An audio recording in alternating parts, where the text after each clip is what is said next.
Hey guys, welcome to another puppy vlog, and in today's video I'm going to be sharing some of my favorite leash training hacks. This is my mom's new puppy. He's not even 6 months old and we're already working on leash training, so let's jump in this video. Oh, there we go, right? Meow. So as you will see here, we are starting leash training no other than on our front porch. One of the biggest mistakes I see a lot of pet parents do is they put their leash or their harness on their new puppy and they start going out and walking, and you're like, oh my gosh, this dog isn't pulling on the leash, and you're already allowing and enabling poor leash pulling behavior. So what I love doing with dogs when I'm leash training them, whether they're a puppy or an adult, is actually start indoors. Getting them used to wearing a harness, having a leash attached to them, and walking with you and following you without pulling inside the house before you open it up to your backyard and front yard. And in just a moment, I am going to show you my favorite harness for puppies and adult dogs, actually in my favorite treat pouch. But before we get there, I want to show you a little bit of what we're doing in the very early, very beginning stages of leash training little Wally. Sit. Good boy. Touch. Touch. Yes. Sit.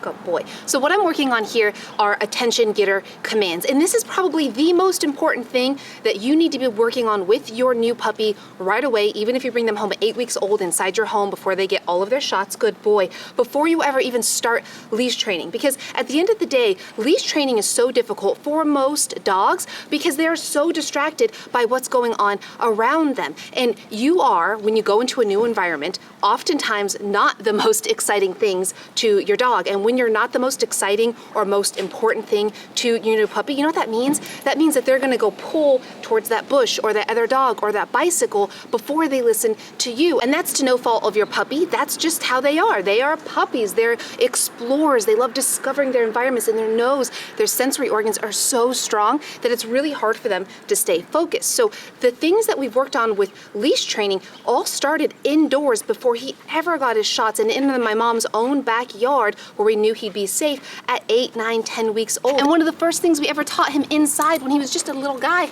was the TOUCH command. Good boy. Can you touch?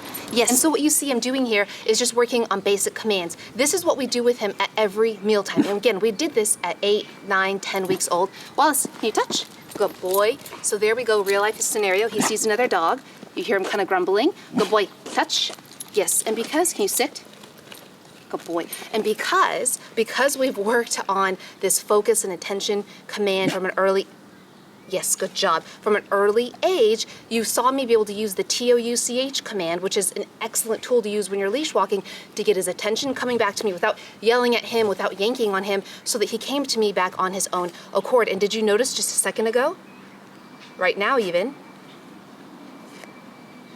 he's looking at the other dog, and I'm gauging, yes, good job. And I rewarded him when he looked back to me on his own. So I know we kind of fast forwarded there, but that was just a real life example that happened. Really, I want to break down what I just did there. He saw another dog being walked across the street. Again, he's not even 6 months old, guys. This is huge. And he gets really excited and he wants to bark when he sees other dogs. So what did you see me do? First off, I didn't yell at him. I didn't yell no. I didn't yank on his leash.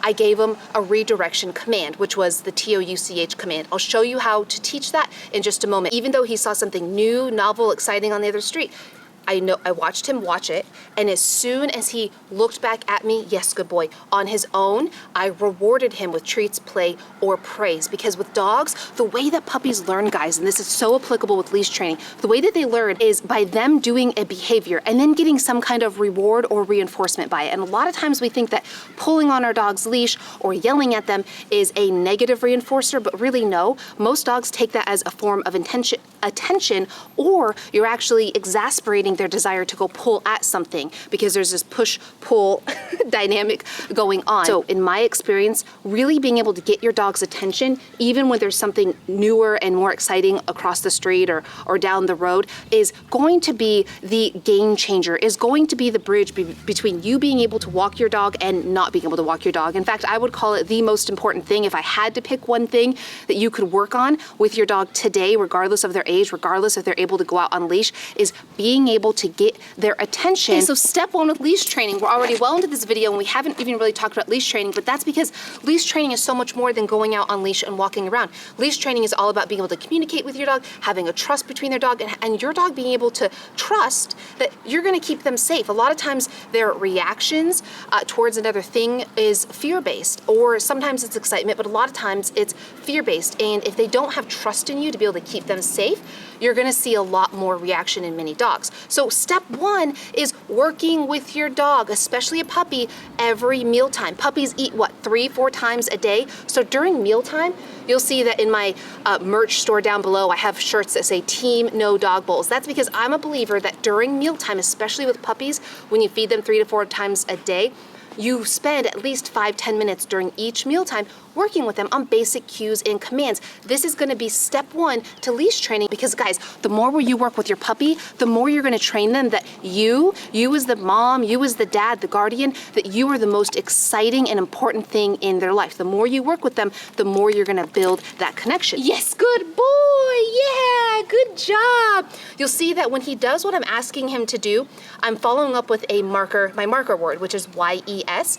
I have videos linked below on how to train that, but essentially it's how I can verbally tell him that what he's done or did is what I wanted him to do. And the most important thing with that, good boy, is timing. So as he's finishing whatever it is I ask him to do, I'm giving the marker command. So down, yes. So you notice, if you go back and replay that, I said the YES, if I'm doing it perfect. I'm not perfect, but if I'm doing it perfect, I'm giving that command as he's completing the command. Good boy. And then Wallace, pop up, can you sit? Going from an SIT, yes, good job! I'm gonna give 2 rewards separately to almost jackpot that, because going from an SIT to, or going from a DOWN to an SIT is really challenging. Make sure you guys are practicing that. That's what I call puppy push-ups. We're also gonna work on the TOUCH command. I know this sounds basic, guys, but I really wanna show you real life what this looks like to start leash training right away. Wallace, can you touch? Yes. Touch. Yes, the way that you teach this is so easy. I have more in-depth videos down below. You put your hand in front of their nose, you say nothing, you do nothing. And eventually, and it may take time, yes, good boy. Eventually, when they put their nose to your hand, the second it happens, you follow up immediately with YES and a reward. That reward could just be praise. That reward could be a toy, it could be a treat, it could be their food if you're working during mealtime. So for step one, you're gonna continue to work on these things at least 3 to 4 times a day during mealtime before you ever put a leash on, before you ever put a harness on. Especially if you're gonna tell me that you have a puppy or older dog that's leash pulling, I'm gonna ask you, how often do you work on these basic cues inside the home with no harness, with no leash? Step 2 is going to be doing all those things after you put their harness on with no leash. So they get used to wearing it, so it's not a distraction to them. And you're going to do this for several days, maybe even weeks, depending on how far along your puppy is and how fast they learn. Then step 3 is going to be doing all of that 3 to 4 times a day with the harness and the leash. So then they're getting used to wearing this, and it's not going to be a distraction when they're out in the walk. A lot of times I see people put a harness on, then they go outside in the brave new world trying to walk their dog and get their attention. That's expecting too much from a puppy. We want to start small. You won't even start going outside until you've taught your dog how to walk on the leash indoors. So now we have another dog walking by, so we're going to work on this. So one thing I'm going to do is I'm going to allow him to look at the other dog. Okay, so he sees the other dog, but because we're working with him, he's focused. Okay, yes, good job. So in this scenario, he sees another dog and he's seeing this other person walk their dog, but what you can see is him focusing on me, which is pretty freaking cool, yes. So what I'm gonna do is continue to reward him. Yes, good job. And especially if he looks at that dog and then looks at me on his home. Guys, he's not even 6 months old, and look how good he's doing with the puppy right there. It's a little French bulldog, it's adorable. Yes, good boy. So right now you may not think that he's doing much, but he knows that dog is there. He saw the dog, he can hear the dog, he can smell that dog far before I could even see that dog. And what I want you guys to do and think about when you're doing any kind of training with your new dog or your puppy, just regardless of the age, reward the behavior that you want them to do and redirect away from the behavior that you don't want them to do, and then give them an opportunity to offer the reward or the behavior that you want. Once we graduate to outdoors and we want to start walking on loose leash, you've already practiced on getting their attention. They're already really focused on you. You may want to start with some really yummy treats. So I'll talk about the treats that we're using here before we go into more leash skills. So I am the big fan of single ingredient or limited ingredient treats for dogs. They're my favorite. Right now, I'm using Canine Natural freeze-dried green lamb tripe. I don't know if it'll focus there. These are some of Wally's favorites. I love the fact that this is a superfood, super smelly, super tasty. It's dry to work with. And then while I'm talking about that, I do want to let you guys know about my favorite treat pouch and harness. I am a fangirl of this brand. I had gone through dozens and dozens and dozens of treat pouches and harnesses, and I could never find one with my own money that I really loved until I came across this brand years ago. So this is the Wildebeest treat pouch, and I love it because first off, there's a pouch in the front that you can put your cell phone. It has a really strong clip that you can put on your belt buckle so you can easily just take it, go, so you always have it with you. It also comes with a strap that you can clip around your waist like a belt. The best part though, is it's a magnetic, can you guys see it here? The lighting's odd because I'm outside, it's always tough. The opening is magnetic. So what you'll see is if you're wearing it and then let's say you grab a treat and you accidentally bend over, instead of all your treats falling out, it shuts with the magnets. So it's super, super, super usable. Plus I love the fact that it's a tiny company. They're super sweet. I've become close with them over the years because I continue to promote them and they're like, oh my gosh, Rachel, like thank you for the support. And I'm like, thank you for making a product that's aesthetic. I love their color choices. I think they have like 6 or 8 different color choices and they come out with new ones every once in a while. But I'm like, thank you for hand making these. They're right here in the US. They're just awesome brand. But even better is their harness. Their treat pouch is how I learned about their brand and started loving them. Their harness is when I really started talking about them in a big way because their harness is something that I haven't been able to find, especially for doodles. So when we look at the harness, what I love about it, obviously it's very pretty. You can see it's a nice olive green color and they have multiple colors here. This is just my favorite color that they have right now. I'm trying to show you, but his fur is all in the way.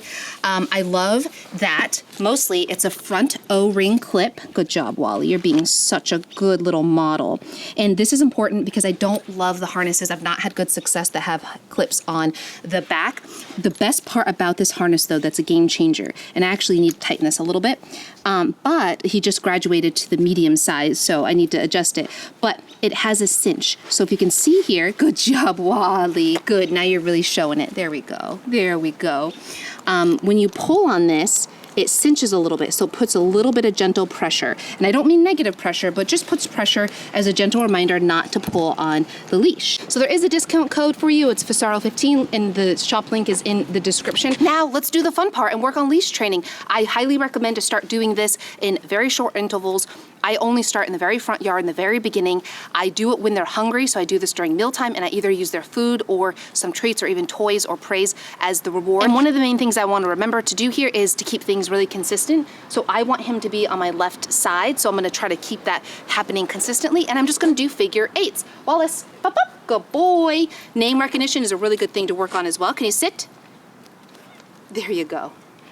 Okay, so now we're just going to do some figure 8s. Let's go. Hop up. And I'm going to go really slow in the beginning. Wallace, come here. So he's going to go really slow. Come on, Papa. Really slow in the beginning. Really all I'm looking to do here is to reward him with treats, play, or praise anytime he pays attention to me and not something else while being on the left side. Come on, Papa. And I'm keeping the leash short. Papa. Good boy. Up, up, up, up, up. Come on, let's go. Yes, good job. Let's go this way. Pop, pop, pop, pop. Good job, yeah. I'm not putting any commands to it at this point, and I'm also not using his name. I'm using things like pup up or puppy, puppy, puppy. Yes, good job. And then rewarding by walking figure 8s and keeping a short leash and not tugging on them. I never recommend to yank or jerk their leash. You're forcing them to have to pay attention to you. Again, attention is key. If there's one thing you can teach and do with your dog, it's working on them having their attention on you regardless of the distractions. It's tough, but you can do it. Pop up, come on, let's go this way. Okay, we're gonna turn. Yeah, okay. way. Good job. I'm doing high-pitched, I'm being exciting, I'm not repeating commands. In fact, I'm not even putting a command to this at all. Good job, this way. Up, up, up, up. Yeah, we could speed up a little bit. Changing pace is good. Up, up, so here we have a pulling one. So what you could do in a situation like this is, Wallace, touch. Yes, good boy, good job. I didn't give a treat there, but I did reward with the marker command because I don't want to reinforce him going off and smelling things.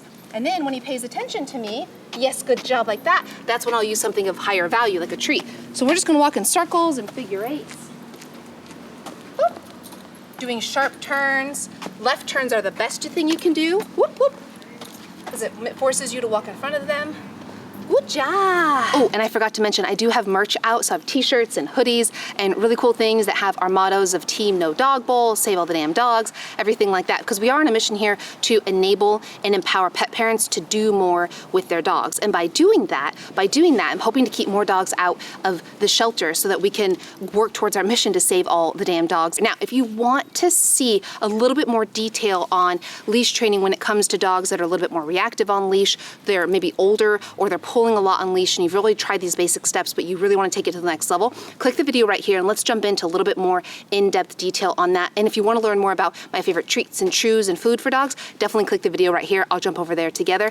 And I hope you have a beautiful day. Bye.